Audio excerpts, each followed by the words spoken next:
edition of the Market Marauder Show. Beating the market one trade at a time. If you're new to the Market Marauder Show, to the investment channel, helps you to find the best deals in the market. If that's something you're interested in, make sure that thumbs up. Definitely helps the YouTube algorithm promote the videos.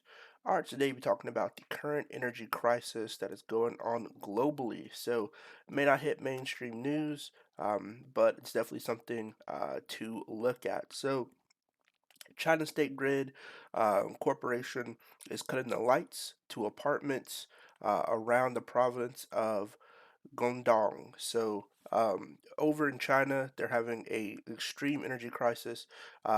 Their alternative energy sources are not being able to be used. They're being depleted, and they're cutting power to a majority of their grid. So there's a lot of rolling blackouts that are going on over there.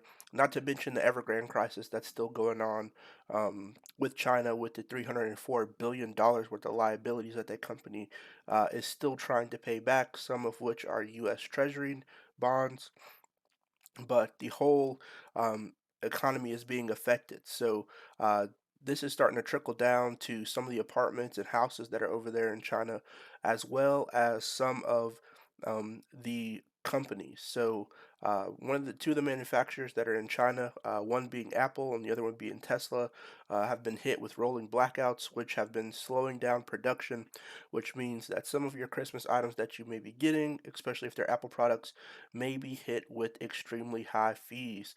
Not to mention they're also shipping uh, cargo. They're becoming bottlenecked with the supply chain for a lot of imported goods, so that just adds some fuel to the fire. They do produce coal power over there in China, but with the plan to have carbon neutral by 2060, which is China's plan, they are heavily taxed for coal. So they try not to use that, and then the hydroelectricity they try to use that, but with the hot temperatures, it kind of dried up majority of the water, so the production was not as high as once before. And then also in Europe, natural gas prices are starting to skyrocket as well, with a low supply of natural gas.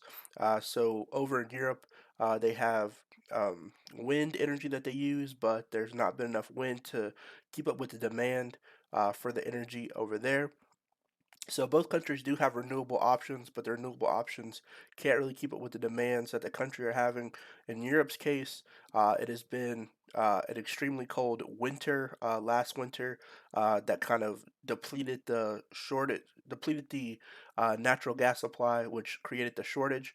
And then on top of that, there's been an extremely hot summer, which has also depleted the natural gas shortage, or contributed to the natural gas shortage that is in Europe. So I feel like both of those are going to trickle into the U.S. economy.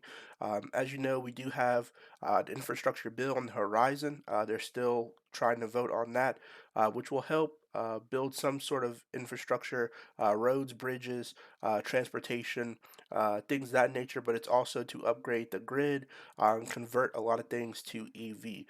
EVs do take a lot of power as far as electricity is concerned, so updating the grid will definitely be imperative to help fulfill this Go Green initiative. So there may possibly be more energy problems that start to trickle down over here, as well as economic impacts. There are some renewable energy companies that are starting to do good, like Fuel Cell Energy and Plug Power. Those are two stocks that I would definitely look out for as the market continues to rally on. But overall, the energy crisis is still going on. So, to me, what I look at strategically, as far as investing is concerned, I do look at a lot of the energy sector.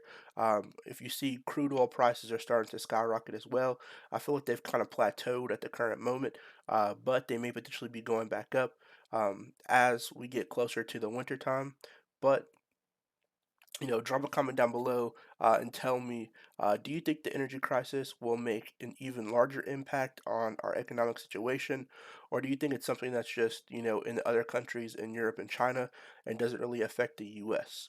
Write down in the comment section. Make sure that thumbs up. Definitely helps the YouTube algorithm promote the videos, and I'll see you guys next time. Peace.